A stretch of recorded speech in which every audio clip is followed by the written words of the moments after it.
Bismillahirrahmanirrahim. Assalamualaikum warahmatullahi wabarakatuh. Jumpa lagi dengan saya di Abil Maiwa Channel. Jadi teman-teman, channel ini merupakan channel pendidikan tempat kita berbagi tentang aplikasi pendidikan, Microsoft Office, serta tips dan triks komputer. Jadi pada video kali ini Bapak Ibu ya, kembali lagi admin akan mencoba mengupdate informasi terbaru seputar P3K Guru di tahun 2023. Yang mana di sini ada informasi mendesak ya, khusus P2 dan P3 status TP, regulasi P2 dan P3 status TP P3K Guru 2023, P2 dan P3 masuk kategori penuntasan tahun 2023. Nah, di sini akan kita coba bahas Bapak Ibu ya terkait bagaimana sebenarnya regulasi baru untuk P2 dan P3 status TP. Tapi sebelum kita lanjut, bagi rekan-rekan guru yang baru pertama kali mampir channel ini, jangan lupa tekan tombol subscribe dan aktifkan lonceng notifikasinya agar setiap hari Bapak Ibu bisa mendapatkan update informasi terbaru seputar P3K Guru. Baik, tanpa berlama-lama lagi kita langsung saja to the point ke informasinya terkait perkiraan regulasi untuk P2 dan P3. Prof Nunuk pernah berkata Bapak Ibu ya, tanggal 26 Januari 2023 bahwasanya hari Kamis yang lalu 26 Januari 2023 ini Ibu Nunuk ya, Dirjen GTK, pernah memposting di Instagram beliau. Beliau mengatakan mengikuti rapat Panselnas di kantor Kemenpan RB membahas seleksi ASN P3K. Nah, jadi pernah dulu tanggal 26 Januari 2023 Ibu Nunuk Suryani itu mengadakan rapat atau mengikuti rapat Panselnas di kantor Kemenpan RB, itu semata-mata membahas terkait dengan seleksi ASN P3K. Nah, nantinya di tahun ini Bapak Ibu, tahun 2023 untuk pelaksanaan seleksi P3K Guru 2023, nantinya itu guru dan nakes itu masih menjadi prioritas Bapak Ibu ya. Jadi guru dan nakes ya. Jadi guru dan nakes itu masih menjadi prioritas. Tahun 2023 adalah batas akhir penempatan melalui seleksi P3K.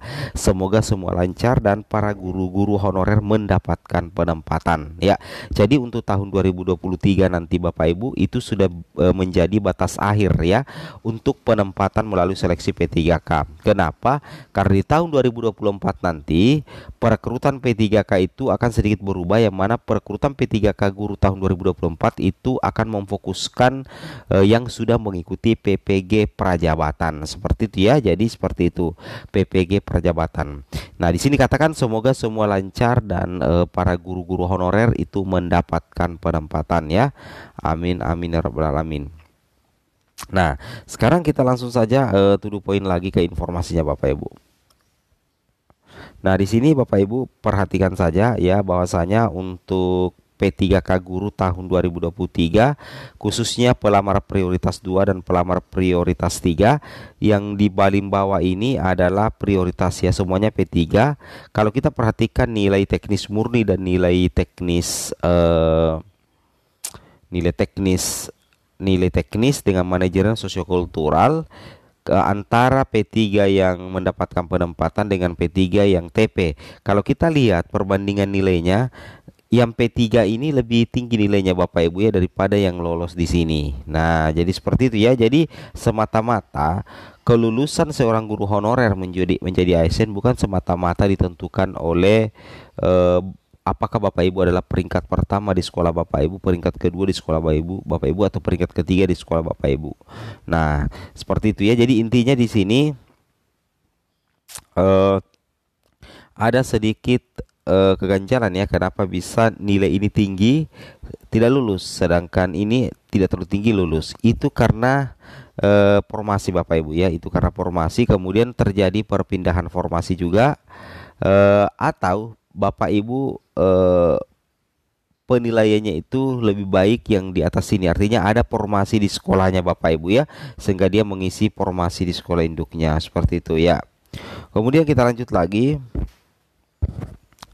Nah, untuk P3K Guru tahun 2023, kalau misalkan tetap menggunakan Permenpan RB nomor 20 tahun 2022, maka P2 dan P3 itu P2 dan P3 itu sudah terjawab semua ya. Misalkan nanti di P2 dengan P3 itu apakah nantinya ikut observasi atau tidak. Jadi ada dua kemungkinan, ikut observasi dengan tidak ikut observasi Bapak Ibu ya. Seperti itu logikanya. Karena itu sudah diamanatkan di Permenpan RB nomor 20 tahun 2022, pelamar P2 dan P3 itu diberikan jatah 3 kali ya, seperti itu. Nah, jadi observasi ya.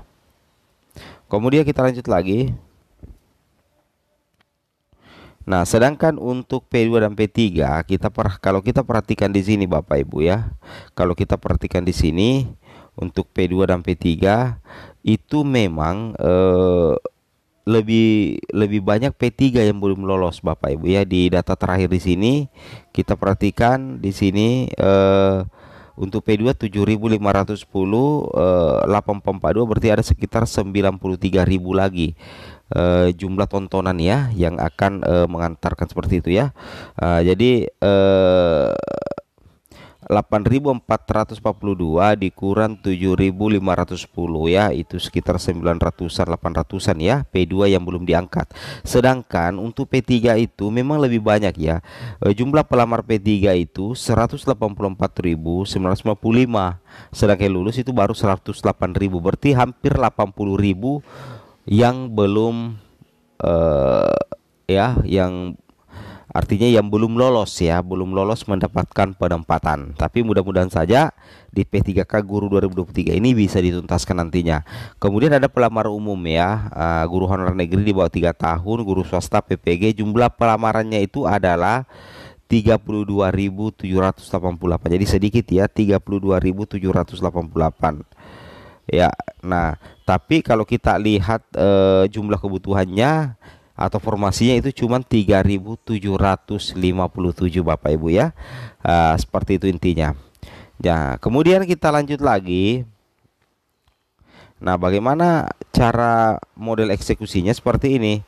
Nah, jadi FG PPNS kemarin, Bapak Ibu perlu ketahui, FG PPNS kemarin itu sudah melakukan audiensi Bapak Ibu ya dengan pejabat Kemenpan RB Keuangan atau Kemenpan RB.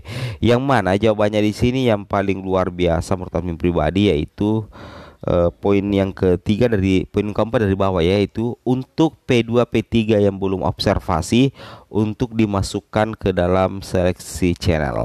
Nah, seperti itu ya dalam seleksi 2023. Jadi untuk P2 P3 yang belum observasi untuk dimasukkan ke dalam seleksi 2023. Seperti itu ya. Jadi intinya untuk P2 dan P3 yang sudah observasi dan bernotif TP untuk tidak lagi tes, kembali tapi dibacakan pendapat sesuai kebutuhan guru di sekolahnya. Jadi intinya seperti itu Bapak Ibu ya.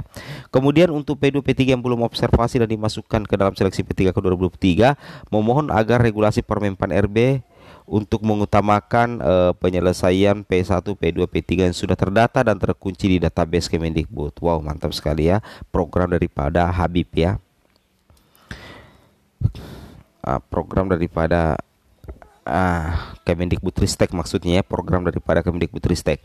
Nah, di sini kita lihat ada beberapa informasi terkait hasil pertemuan dengan Dirjen GTK Kemendikbudristek Profesor Dr. Nunuk Suryani. Jadi ada 5 poin utama hasil pertemuan dari Dirjen GTK Kemendikbudristek. Yang pertama, kalau ada permasalahan terkait pelaksanaan P3K Guru dipersilakan P3K Guru dipersilakan datang ke kantor Kemendikbud Riset RI. Nah, seperti itu ya. Kemudian nantinya untuk P1 itu akan tetap menjadi pelamar prioritas. Alhamdulillah ya. Anggaran PPK sudah disiapkan sesuai dengan SE Kementerian RU nomor 212 PMK 07028 tentang indikator tingkat kinerja daerah dan ketentuan umum bagian alokasi dana umum yang di keumpamatan, sehingga Pemda perlu mengusung sesuai kebutuhan daerah ya. Nah, jadi untuk anggaran PPK sudah disiapkan sesuai dengan SE Kemenkeu RI nomor sekian ya, terkait dengan indikator tingkat kinerja daerah dan ketentuan umum bagian alokasi dana dan alokasi umum yang ditentukan penggunaannya. Kemudian Bapak Ibu perlu ketahui P2 dan P3 ya, ini yang sebentar diperjuangkan, berarti memang regulasi belum ada Bapak Ibu, karena banyak forum guru honorer yang masih memperjuangkan nasib P2 dan P3. Nah, di sini katakan P2 dan P3 yang sudah observasi menunggu regulasi baru atau menunggu aturan baru Bapak Ibu ya. Nah, ini khusus untuk yang belum observasi. Yang sudah observasi ya.